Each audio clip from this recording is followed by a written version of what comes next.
Turn 96. Agamemnon, Mycenae.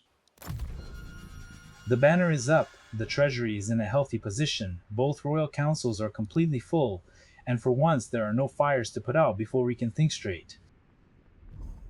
This is going to be one of those management turns, the kind where you service the machine rather than push it into battle. But do not mistake that for a quiet episode. By the time I hit end turn, there will be a siege clock running on the most important city in Thessaly.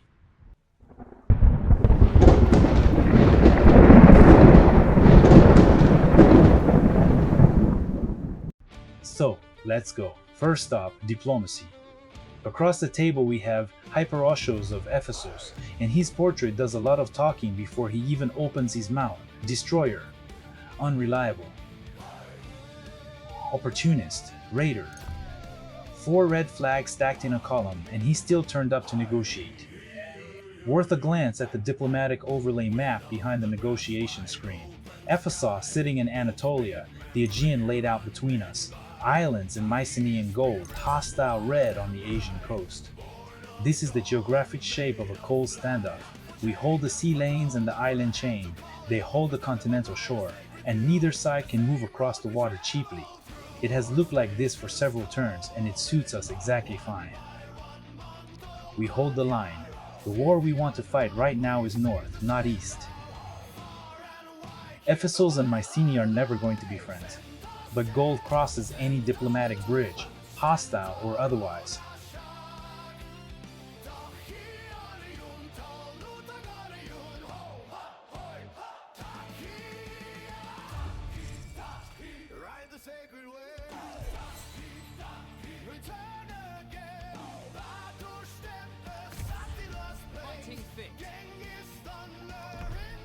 Up in Arachthos and Dolopia is ours, the rest of the province is not.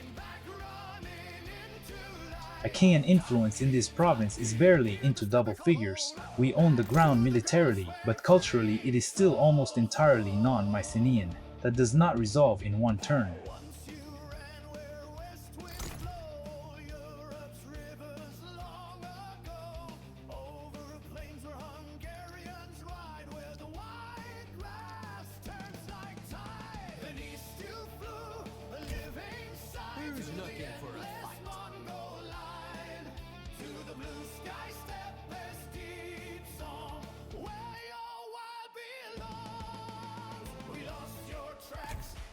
This is Aesymnos, brand new to the roster level 2 fighter vanquisher.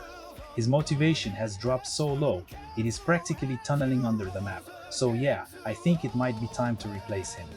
Let's scroll through the hero list and find somebody who still remembers what enthusiasm looks like. Visible in the available heroes list: Stratobates, an archer; Skirmisher, Alcimedes, a fighter ravager; and Epios, a defender, companion with a much steeper upkeep price. Let's get back Alcimedes in place of Aesymnos. He also has skill points available. So, let's take a nice thoughtful look together and decide where these lovely little skill points are going to go. Although, when I say together, I should probably be honest here. This is not really a democracy, is it?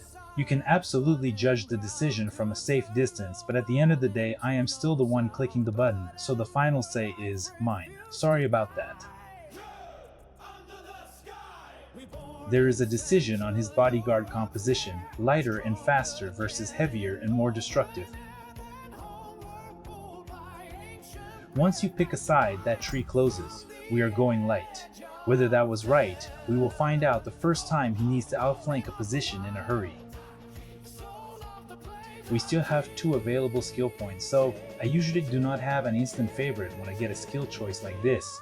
So this is one of those moments where I like to slow things down a little, check through all the options, and see what actually makes the most sense. I do not really want to rush it and just pick whatever looks good at first glance, because sometimes the better choice is not the most obvious one.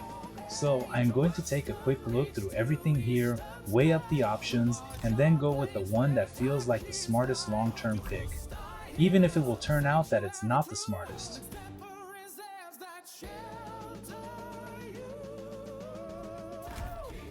Great deeds await.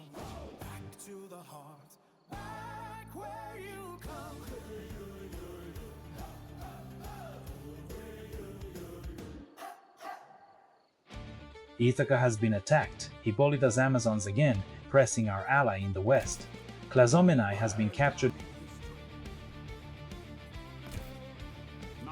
Two border agreements have expired, with Ithaca and Achis respectively. Hippolyta pressing Ithaca is worth pausing on. In Greek mythology, Hippolyta is the queen of the Amazons, daughter of Ares, the war god, and her famous golden girdle is the object of Heracles' ninth labor. He was sent to retrieve it, and depending on which version of the story you read, she either gave it freely or died defending it. In the game, she is simply an aggressive faction that keeps expanding until someone stops her. We are not stopping her today. Our ally Ithaca can absorb the pressure for now. Home theater. The Saronic Gulf, Megara, Athens, Salamis, Aegina, Marathon, Thoricos, all solid green, all ours, all calm. This coastline is the economic backbone of the entire campaign. It was not always this secure and it took real work to make it this way. Every turn it sits quiet is a turn the front line gets stronger. The people living in these cities probably have very little idea that two armies are about to be committed against the Thessalian capital, 3 days' march to the north.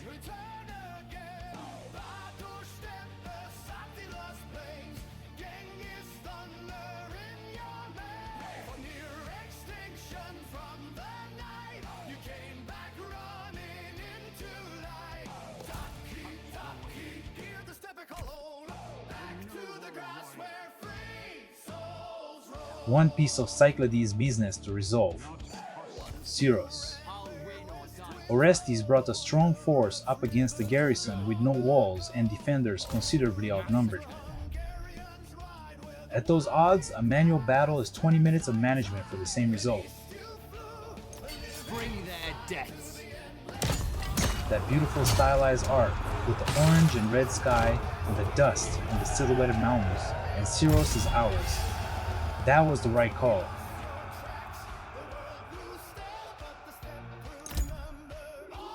Island warfare is about tempo. Take it, garrison, move to the next target. And out of the Syros fight, Orestes picks up something nice. The Hermes Sceptre, an ancillary, a battlefield trophy. The tooltip calls it the wand of the messenger god, used to bring peace between those he favors and mischief between rivals. Hermes in Greek mythology was the divine herald, escort of souls to the underworld, patron of travelers, merchants, and thieves. His caduceus, the winged staff with intertwined serpents, is still one of the most recognizable symbols in Western culture, borrowed by medicine even though it technically belongs to the wrong god.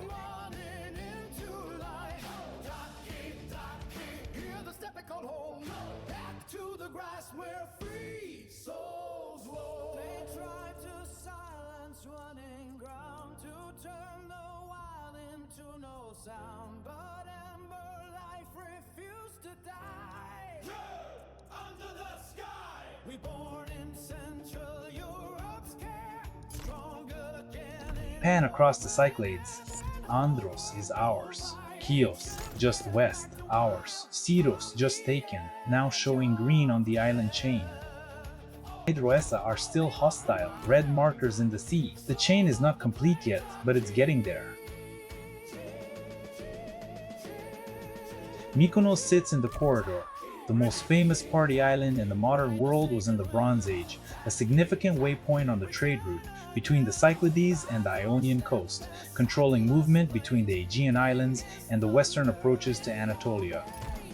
Right now it is a stepping stone, and we are still stepping. Ajax the Great. It shows.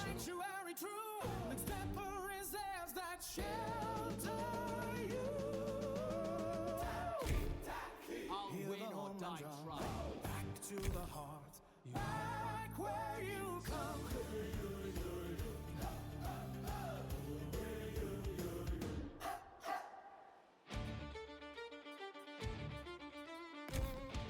Ephesian glory.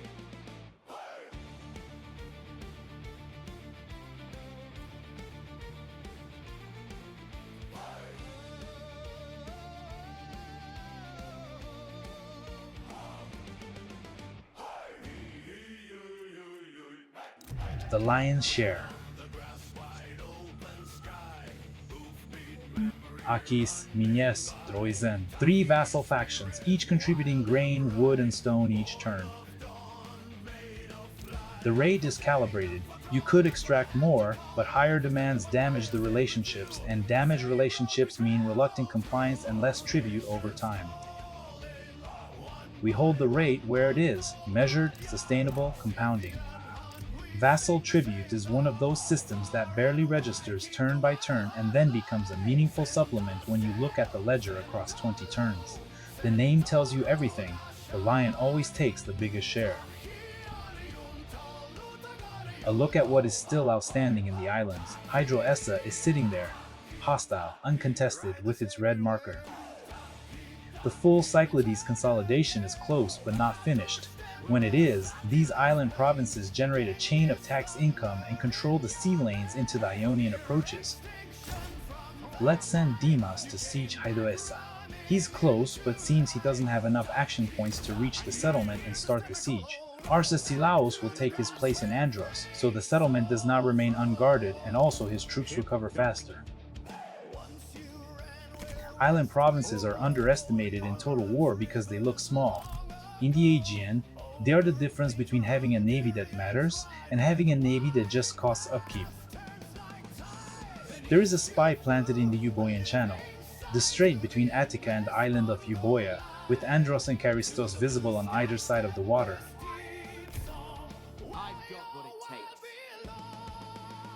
The enemy spy near Andros is starting to become a real nuisance, so I'm going to deal with him, or, to put it a little more politely, remove a rival from the board.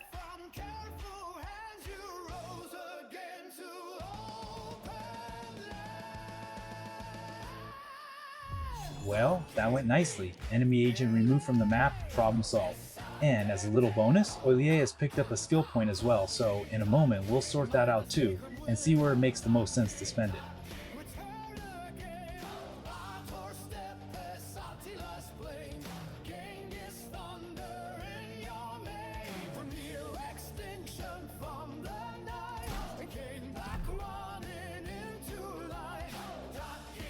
Right, now it's Menestius' turn to make his move.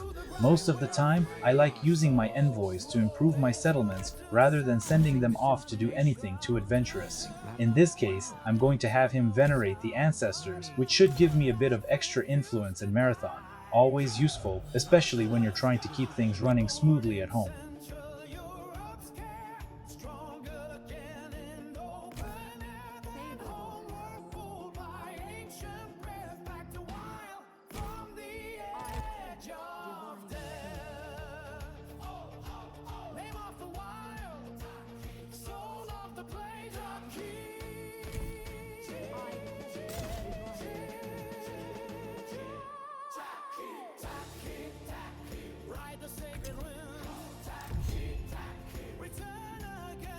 The cult panel. Aphrodite first. Her prayer is currently active. The event log confirmed it, answered this turn. At neglected tier, the prayer provides growth and happiness faction-wide. Small numbers, but faction-wide effects add up. Aphrodite in Greek mythology was born from the sea foam near Cyprus, goddess of love and beauty and desire. Her role in the Trojan War is not incidental, it is personal. She promised Paris the most beautiful woman in the world, which meant Helen, which meant the fleet, which meant 10 years of war. Right now, she is contributing to our city's growth, which is considerably more useful and considerably less dramatic.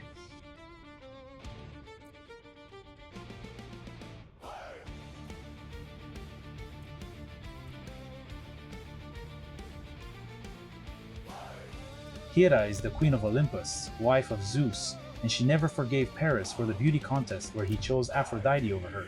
She is implacably hostile to Troy throughout the Iliad, pushing the Greeks, urging Zeus to act, doing everything within divine limits to see Troy burn. In game terms, she rewards entrenched defensive and siege-based play. The attrition effect on enemies in our territory is something to keep in mind as we hold long front lines. Not the primary cult investment today, but worth noting the option.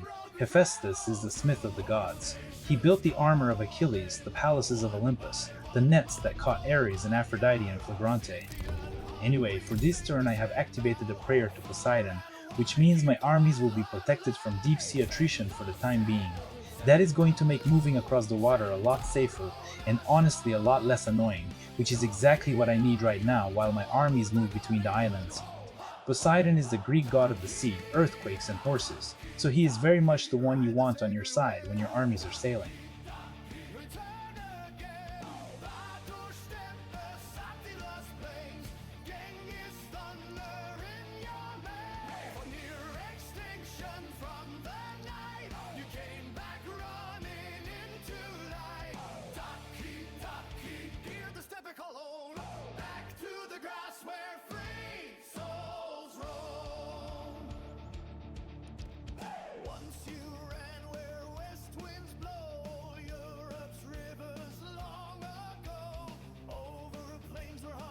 Mycenae province. The heartland, Mycenae, Corinth, Stymphalos. Growth is strong and climbing toward the next surplus point. Happiness is in the black and ticking upward, Achaean influence sitting solidly in the mid-70s. This province is the foundation. Malice. Nothing to build here. In Aegialea, only Aegean is under our control. The other settlements are under Spartan control. No new buildings available. Ozolia is good this turn. Let's scroll more, see where we can build.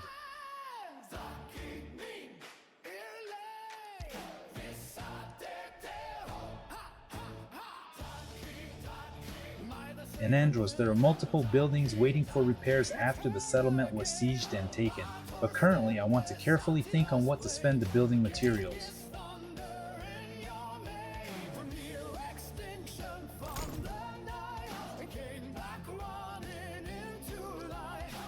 A swing up to Attica, Athens, Thorikos, Chios. Athens in the Bronze Age is already a significant regional center, Mycenaean influenced, important in trade and culture. It is nothing yet like the classical Athens of Pericles and Socrates and the Parthenon, but the city that will become one of the foundations of Western civilization is right there, flying our banner, contributing men and taxes to Agamemnon's war. I find that quietly impressive every time the camera pans over it.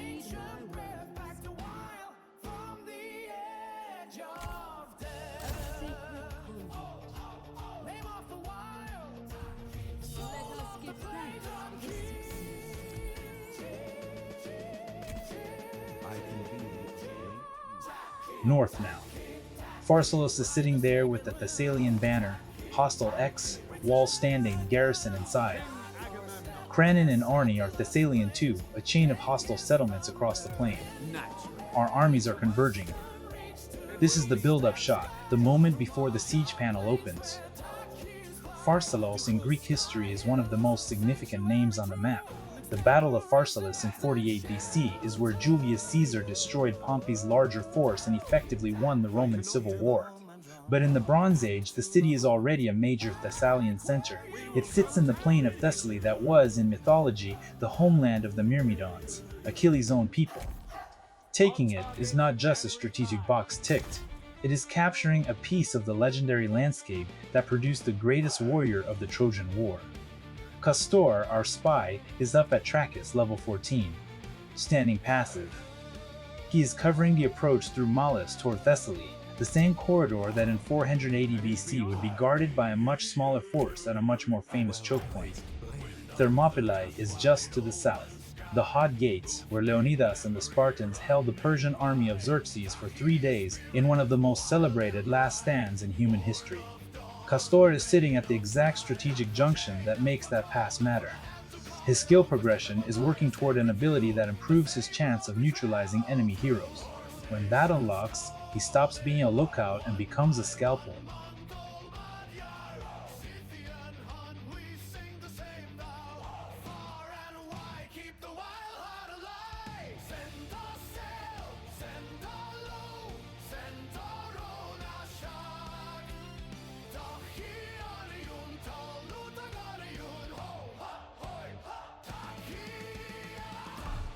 Now that Castor is upgraded, I'm sending him to Pharsalos to do a bit of dirty work. The only question is which action is actually worth the cost, because none of these come cheap, and I would rather not throw resources away for something mediocre. There is also the small issue of Castor getting caught, which would be slightly embarrassing, so let's try to pick the option that causes the most trouble without immediately losing the agent.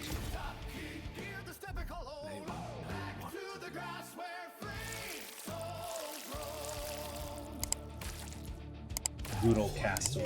Always such a dependable professional when there is unpleasant work to be done. If there is a shady little task that needs handling quietly and efficiently, he really does keep proving that he is the man for the job.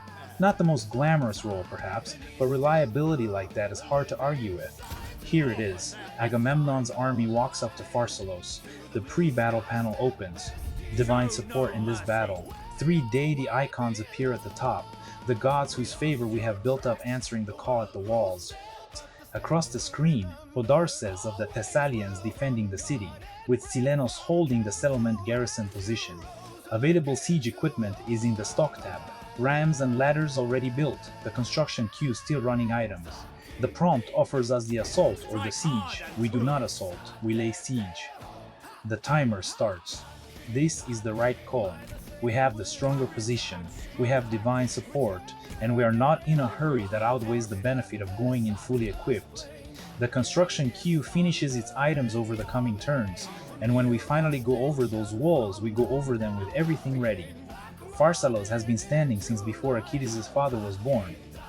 It can stand a few more turns while we build better ladders, and here comes the second piece.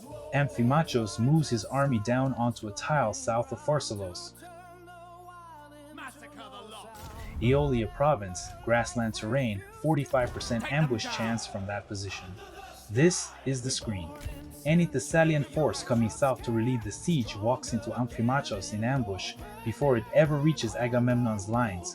One army besieges, one army covers the approach. The geometry is textbook. Amphimachos is a name from the Iliad. There is a Trojan ally of that name who appears in the catalogue of forces. Beside these two, the smaller army or Orsilochus is also a good addition.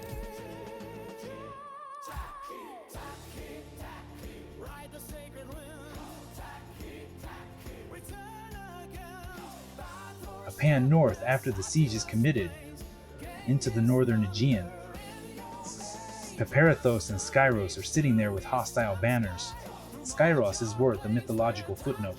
In the story of the Trojan War, Achilles' mother Thetis hid her son on Syros, disguised among the daughters of King Lycomedes, trying to keep him out of a war she knew he would not survive. Odysseus flushed him out with the soldier's trick, laid out weapons among gifts, waited for one of the girls to reach for the sword. Achilles reached for it. That is how the greatest warrior of the age ended up at Troy. Right now, Syros is just an island with a hostile banner we haven't reached yet. I'll win. We'll try.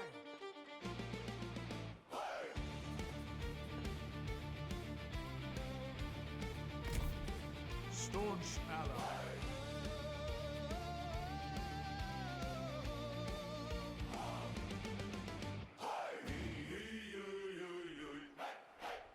Wind on the grass, wide open sky. Hoofbeat memory running by. Taki spirit, wild and bright.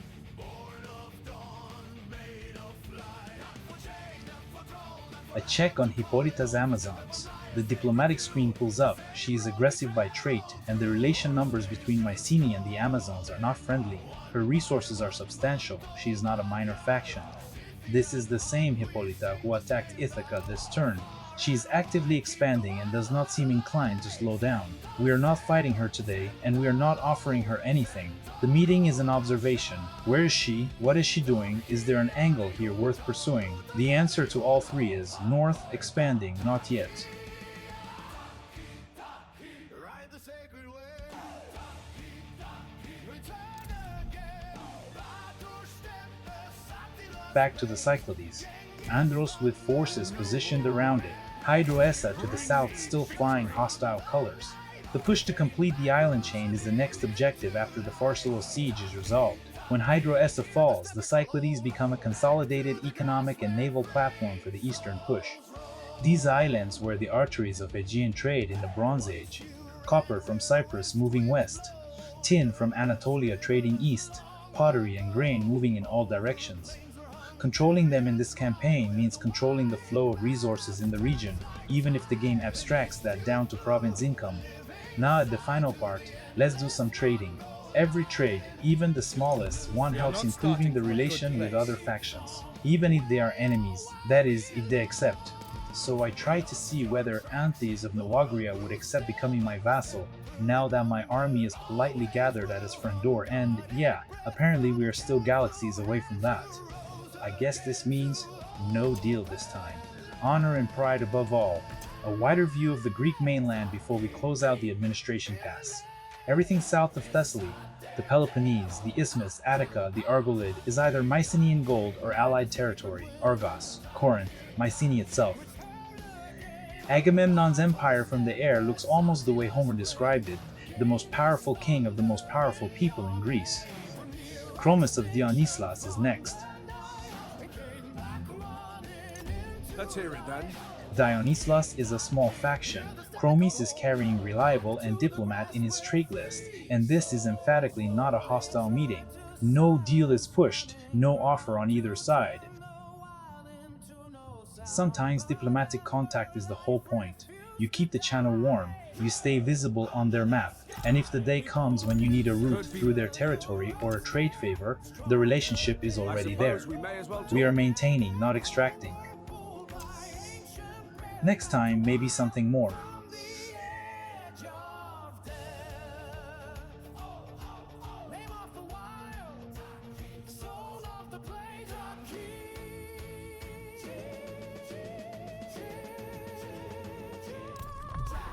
Let's have a little scroll to the east and see if we've missed anything.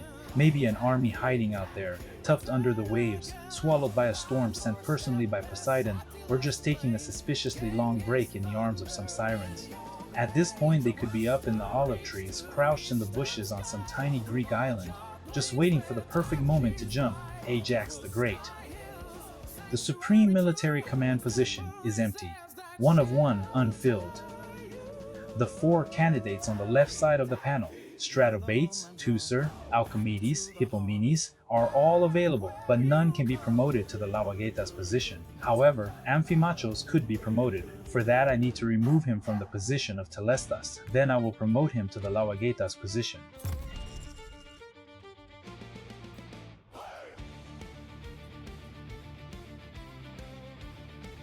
As now the Telestas seat is empty now, I will place Teucer in this seat. When both councils are at capacity, you are getting the maximum administrative efficiency available in the game. Hippomenes is a name worth a moment. In myth, Hippomenes was the man who won the hand of Atalanta the huntress. She would only marry someone who could outrace her, those who lost were killed. Hippomenes won by dropping 3 golden apples given to him by Aphrodite. Whether our candidate Hippomenes shares anything with that story, the game does not say, but the name carries a particular flavor of cleverness over raw power that feels appropriate for a court full of warriors. But now let's concentrate on Ajax laying siege to Samos. Samos is currently in Amazon hands. Hippolyta's faction holds it. The bigger problem is that now I've got Ajax between the settlement and one of Hippolyta's army. Let's see, I might regret this move. Birthplace of Pythagoras, home of one of the largest temples to Hera ever built, is currently occupied by the same force that just attacked our ally. That is turn 96.